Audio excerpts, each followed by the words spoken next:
also wanted to touch on something briefly around stories that you might have seen that have been written about me. And I actually wrote down what I wanted to say around this because I do feel like I'm probably not the sharpest right now with how I'm feeling. So I know you might have seen the media coverage about me recently because there's been a series of stories that have been written that, to be honest, are pretty hurtful and in many parts inaccurate. And I need to be clear here that there are legal reasons why I can't go into detail, which is why I haven't, and it's also why I won't. But what I will say is this, is that I stand by my integrity, I stand by my work, and I stand by how I've conducted myself in business over a very long career. And what's been particularly hard is seeing assumptions made about things like me apparently going quiet. But the reality was that I was receiving a level of online abuse that was quite frankly disgusting and felt very scary. And so I made the decision to step back from my personal Instagram to protect my mental health while I was pregnant. Obviously, since then, I've been going through something very personal with the loss of a baby. None of that has anything to do with me having something to hide. It was about me taking care of myself during a very difficult moment. And I guess what I think is disappointing is when reporting crosses the line from journalism into something that feels far more like creating noise or even bullying. And that's just not something that I'm ever going to engage with. I know who I am. The people who matter in my life know who I am. And that matters a lot more to me than a clickbait headline. So I'm not going to give it oxygen beyond this, but I just wanted you to hear directly from me.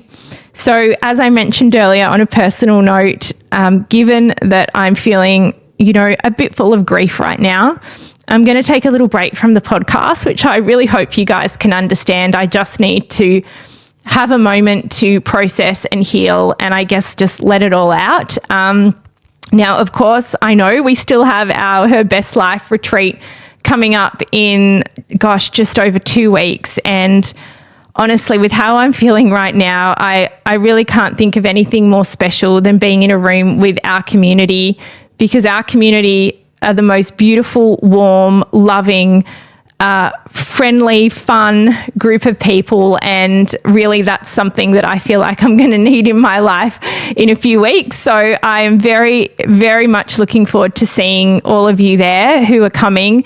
Obviously, I'm very much looking forward to interviewing Meghan, Duchess of Sussex too. I have been in awe of how she handles all of the public scrutiny she receives as well. So there's a lot that I want to ask her. I know that the team are trying really hard to get some more last minute spots. So if they do open up, make sure that that you've registered if you're interested. So I'd really love to see you there. I look forward to seeing you there. And please forgive me for taking a little break and for probably the somewhat somber podcast this week. I know it's probably not like the normal podcast, but I wanted to explain what's been going on for us. So thank you as always for listening. And more than ever, can I please say to all of you listening, each of you individually, please go and find your joy. The clip you just watched. Yeah, sit with that for a second. Actually, don't just sit with it, stay there. Because what you just heard wasn't manufactured drama designed to fill airtime. It wasn't carefully packaged gossip dressed up as public interest. It wasn't one of those flashy, breathless headlines that grabs your attention for approximately 5 seconds before dissolving into the endless scroll of the next thing and the thing after that. What you just heard was a woman speaking through grief, through sustained, grinding, relentless pressure, through a level of public scrutiny that, if we are being completely honest with ourselves, if we are willing to step outside the comfortable numbness that comes from consuming this kind of content every day, should make all of us genuinely, deeply uncomfortable. Not performatively uncomfortable, not I'll express concern and move on uncomfortable, actually uncomfortable. The kind of discomfort that lingers, that makes you sit back and ask what kind of media environment we have collectively built and normalized and continued to participate in that produces situations like this one, that treats a woman's grief as content, that treats someone's deliberate, clearly explained decision to protect her mental health as suspicious behavior requiring investigation, that continues to generate noise around a person even after she has said, plainly and without ambiguity, that the noise is causing real harm. And yet, here we are. Because the British media machine, with the reliable consistency of a system that has never once been asked to meaningfully reckon with its own consequences, has decided, again, that empathy is optional. That basic human decency toward people connected to Meghan and Harry is a courtesy they are simply not obligated to extend. That the targeting continues, and the targeting is normal, and the targeting is justified, and anyone who questions the targeting is either naive or biased or simply doesn't understand how media works. That's the framing. That's always the framing. And it's worth dismantling carefully and completely, because the situation we're discussing deserves more than a passing acknowledgement. It deserves the full weight of honest attention. So let's start with something that gets overlooked almost immediately in these conversations because the media cycle moves too fast to notice it properly. The tone of Gemma's video. Because tone matters enormously, especially in a media environment that has become so saturated with performed outrage, strategic leaking, calculated disclosure, and carefully timed revelations, that it has become genuinely difficult to recognize authenticity when it appears. Gemma didn't come out swinging. She didn't arrive with a list of names and accusations and receipts arranged for maximum impact. She didn't deploy the language of attack or the posture of someone who has decided that the best defense is a scorched earth offense. She chose restraint. Deliberate, clearly effortful, emotionally costly restraint. And if you have ever been in a position where you were hurting, genuinely, privately, profoundly hurting, and had to hold yourself together in public while doing it, you will recognize immediately how much that costs. It is not the easy choice. It is not the instinctive choice. Every human instinct when you are under sustained attack is to respond in kind, to match the energy directed at you, to defend yourself with the same force being used against you. Choosing not to do that, choosing measured, composed, dignified communication when everything around you is pushing toward chaos is not weakness dressed up as strength. It is actual strength. The kind that doesn't perform itself, that doesn't need an audience to validate it, that exists and operates regardless of whether anyone is paying attention or whether anyone gives it credit. She made clear early and unambiguously that there are legal reasons she cannot speak fully about what has happened. And this is a moment that deserves to be paused on and genuinely considered, rather than swept past in the rush toward the next point. When someone invokes legal limitations on their ability to speak, when they explain that the silence is not evasion but constraint, not mystery but necessity, that is not a vague deflection. In the real world, legal restrictions on public communication exist because the underlying situation is serious enough to require them. Because things are happening or have happened or are at risk of happening but carry genuine legal weight and genuine legal consequence. That's not nothing. That's not a convenient excuse deployed by someone who simply doesn't want to answer difficult questions. That's someone telling you, as clearly as she is permitted to, this is more serious than you might think, and I cannot tell you how serious because speaking might make it worse. And the response to this clearly communicated constraint? More speculation, more assumption, more public commentary from people who have access to exactly the same information she does, which is to say, none, but feel entirely entitled to fill that vacuum with whatever narrative serves the moment. Think about what that actually means in practice. She cannot defend herself fully. The legal situation prevents it. And yet the absence of a full defense gets treated not as the understandable consequence of real constraints, but as evidence of something to hide. The silence that was chosen to protect something gets weaponized as proof of guilt. The restraint that was exercised with genuine effort becomes, in the hands of a certain kind of coverage, ammunition. It's a trap with no exit.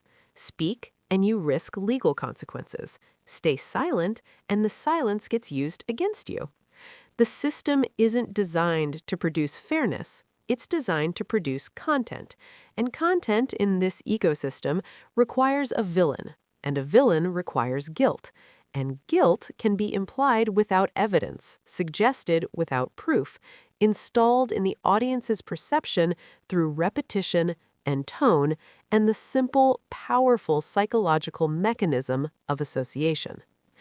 And then, and this is the part that should have stopped the entire conversation, not slowed it, not complicated it, stopped it. She mentioned pregnancy. She mentioned stepping back from social media during that pregnancy, and she mentioned, quietly and without dwelling on it, that she has since experienced the loss of a baby. Let that sit in the way it deserves to sit, because the loss of a pregnancy is not a footnote. It is not a detail to be noted and filed and moved past in the interest of getting to the more relevant parts of the story. It is one of the most profound, most private, most physically and emotionally devastating experiences a person can go through. It is grief of a particular kind, grief that often exists in a strange, isolating space where people don't always know how to respond, where the loss is real and total, but socially invisible in a way that makes the processing of it harder rather than easier. And Gemma carried this privately.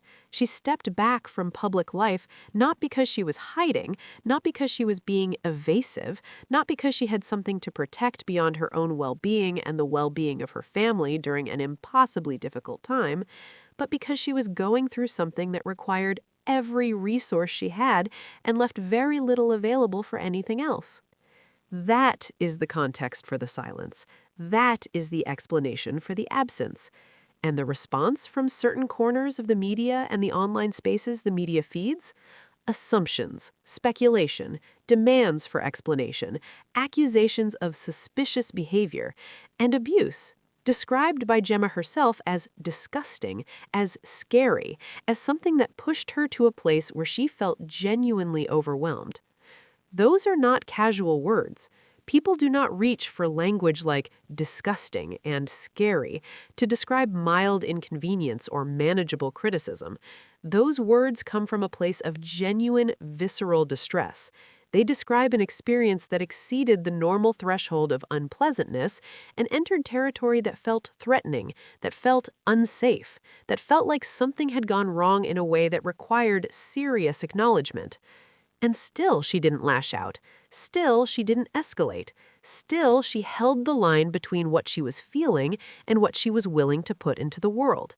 She simply said, "I stepped back to protect my mental health." And here is where the hypocrisy of the entire system reveals itself with almost elegant clarity, because we live in a media environment that has spent years championing the language of mental health, that runs awareness campaigns and publishes thoughtful features and hosts panel discussions about the importance of stepping back when you need to, of prioritizing your well-being, of not sacrificing your psychological health on the altar of other people's expectations or demands. Until someone actually does it, until someone actually makes the concrete, difficult, costly decision to remove themselves from a situation that is causing them harm, to create space for healing, to refuse to perform wellness while privately deteriorating. Then, suddenly, the mental health language evaporates.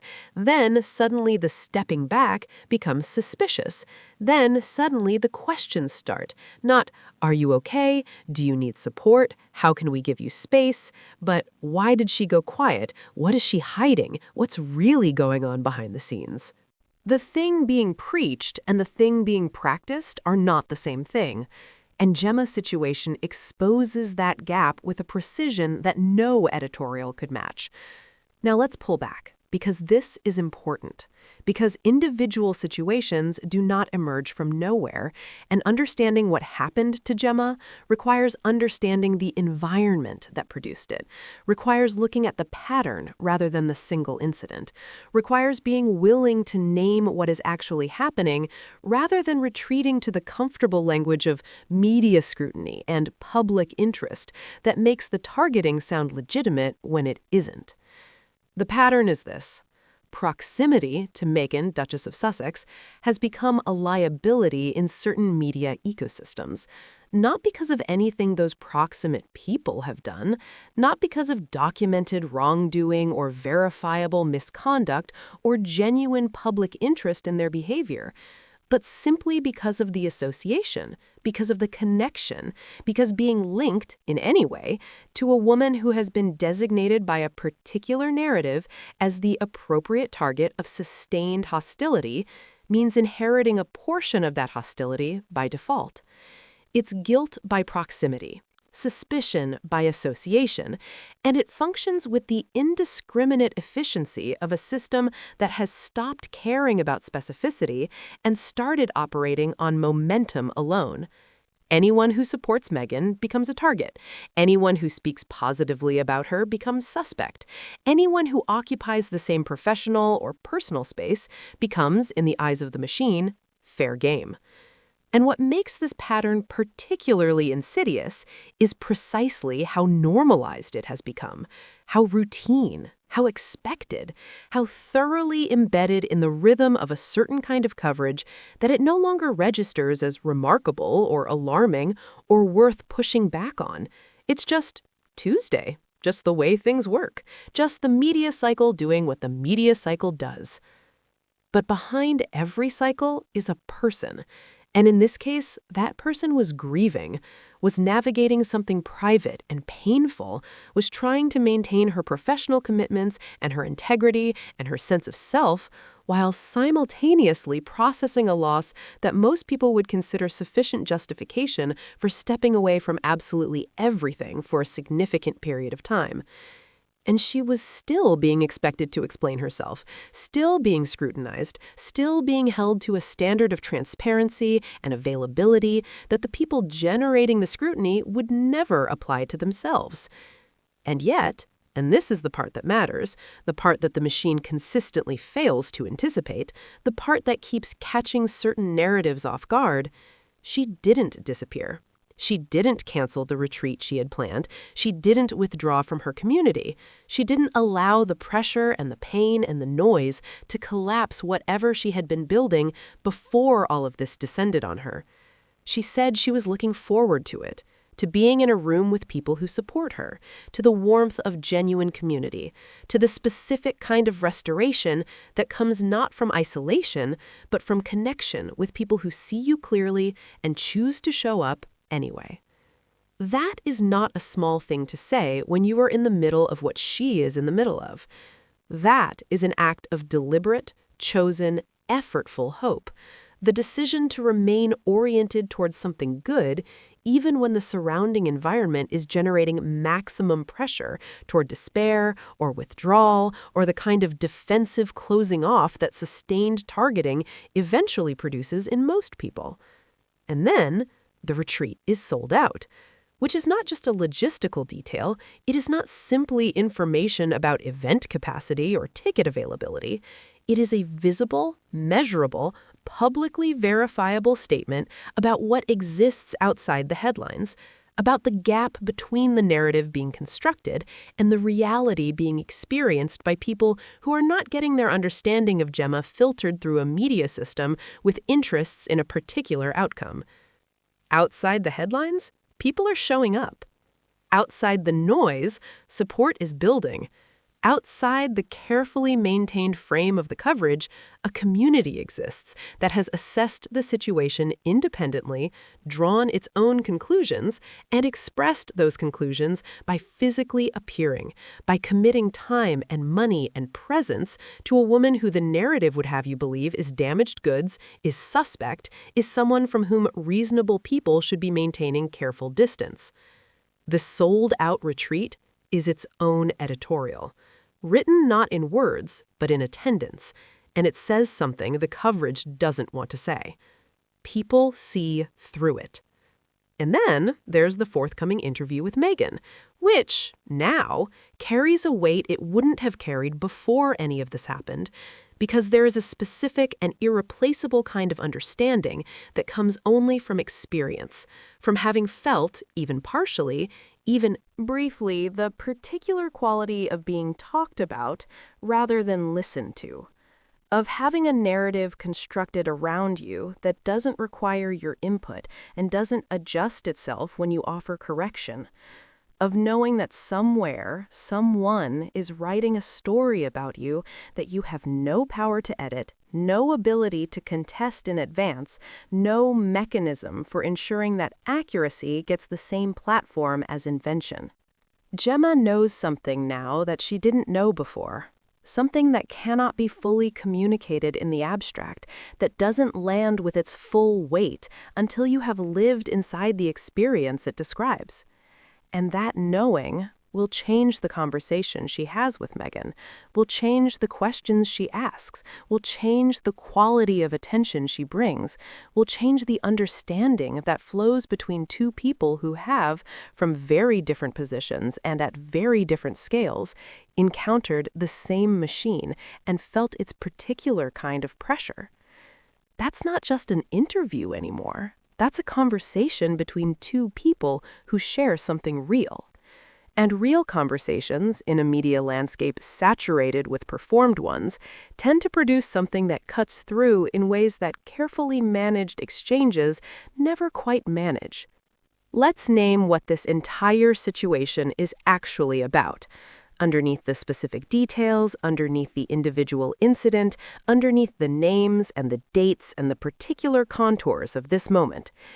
It's about what we collectively decide to normalize, about what we choose to treat as acceptable and what we choose to push back on. About whether a media system that continues to operate this way, that treats grief as content, that treats mental health language as a shield to wield and then ignore when convenient, that targets people by association and calls it scrutiny, that generates abuse and calls it engagement, gets to do so without consequence, without examination, without the growing number of people who are watching carefully and drawing their own conclusions, making their conclusions felt in ways the machine cannot simply absorb and continue. Because something is shifting, not loudly, not dramatically, not in a way that produces its own headline or its own cycle of coverage, but steadily, in the accumulation of small moments where the narrative doesn't land the way it used to, where the frame gets questioned rather than accepted, where the story being told about someone doesn't match the person people can see with their own eyes, and that gap becomes impossible to paper over with another round of the same content. The more the machine pushes, the more visible the pushing becomes. The more it targets, the more the targeting looks like what it is. The more it tries to shape the story, the more obvious it becomes that the story is being shaped, and the more people start asking why, and by whom, and in whose interest. That's not optimism, that's observation. And Gemma, at the end of her video, offered something that is almost jarring in its simplicity given everything surrounding it. Please go and find your joy. 5 words.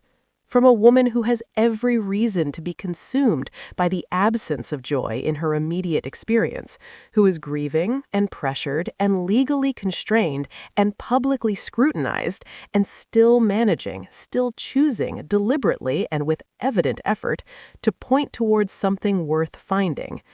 That is not performance. That is not strategy. That is someone who has decided, in the face of everything being directed at her, that the noise does not get to be the final word, that the machine does not get to determine her orientation, that whatever is happening around her, she retains the ability to choose where she points, and she is choosing to point toward joy.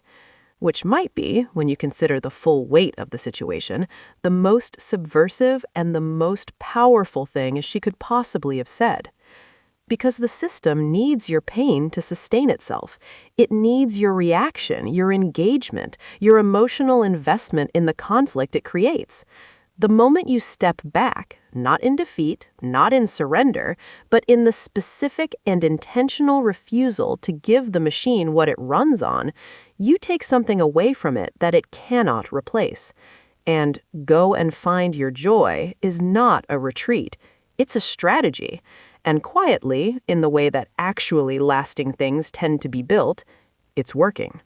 Thank you for watching. See you in the next video.